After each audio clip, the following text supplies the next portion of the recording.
Alright, so we're just finishing taking out the second screw here. This is the switch with the fuse in it. There's two screws, one on the back side, one in the front.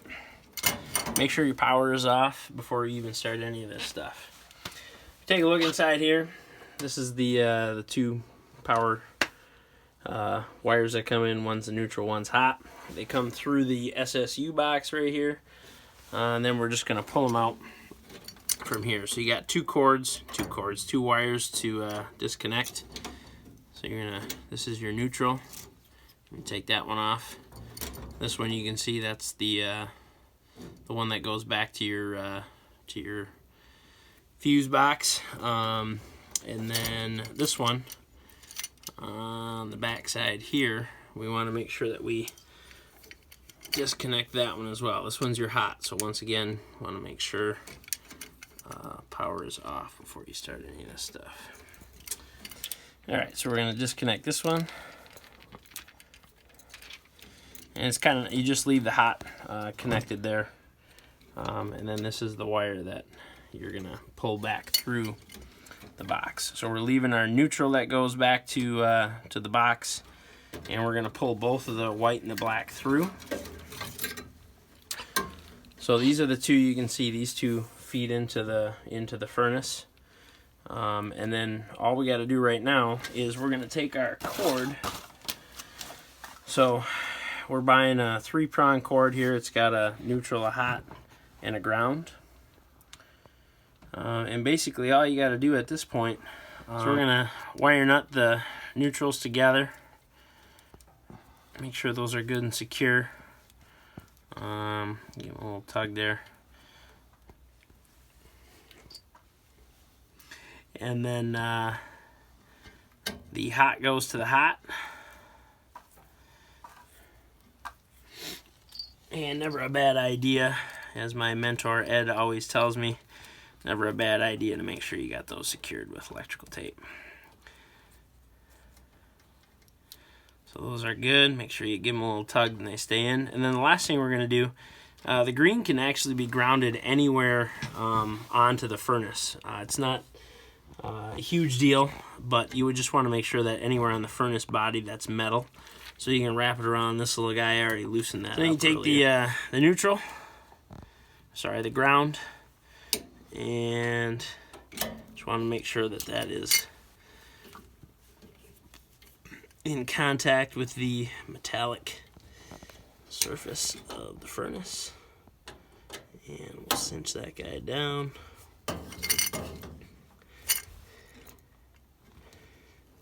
Okay, not the best connection, but that'll do. Again, just double check, make sure all these guys are good. You definitely want to throw some electrical tape on those just to make sure that they are secure and insulated.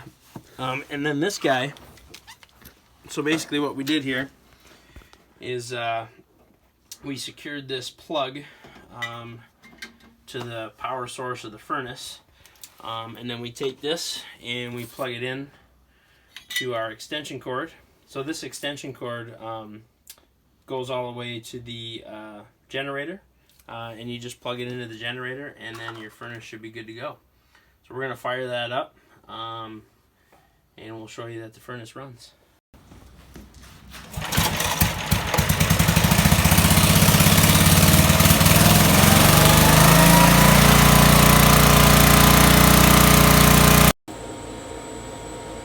We got a call for heat right now.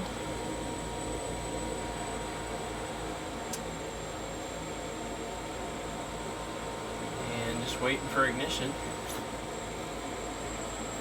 Flame rod's going.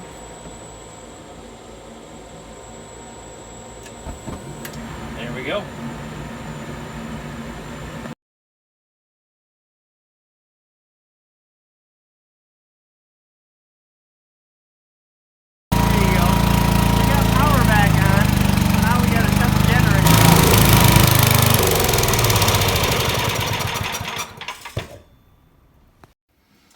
Alright, so we just shut the generator off. We double checked to make sure that the breaker box was still off, and then we're going to come back down. We got no power to the unit, so we are going to disconnect our pigtail here.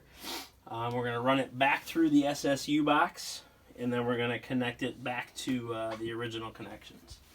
So we'll start with taking the ground off here. And then disconnecting the neutral, that's the white. And then we're going to take the hot, that's the black. Okay. And then we run these guys back through the SSU right here. So you'll see them come right out the box there. There you go. And then all that's left to do, just kind of the reverse of what we did when we got here. So we're going to connect white to white. Helps to have, I always like to put a little twist on there, just to make sure you got a good connection. That wire nut goes on there. And again, a little tug, make sure you got it good and secure. And then the black, that's the hot. So if you remember, I actually took that off of the bottom screw here, which is on the bottom of the switch right here. So we're gonna slide that back inside, and then we're just gonna tighten that screw down.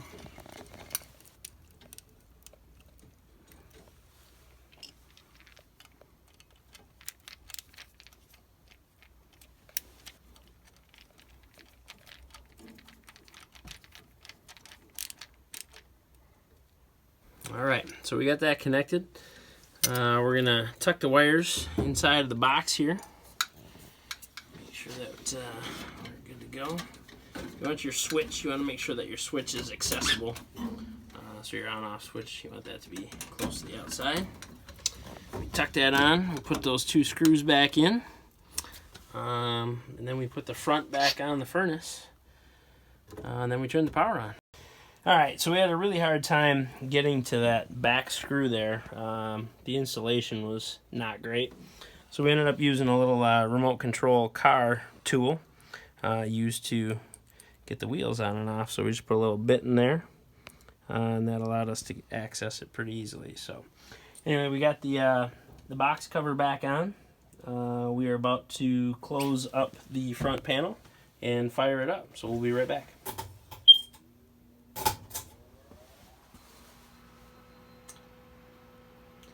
And we have power. And she is firing up.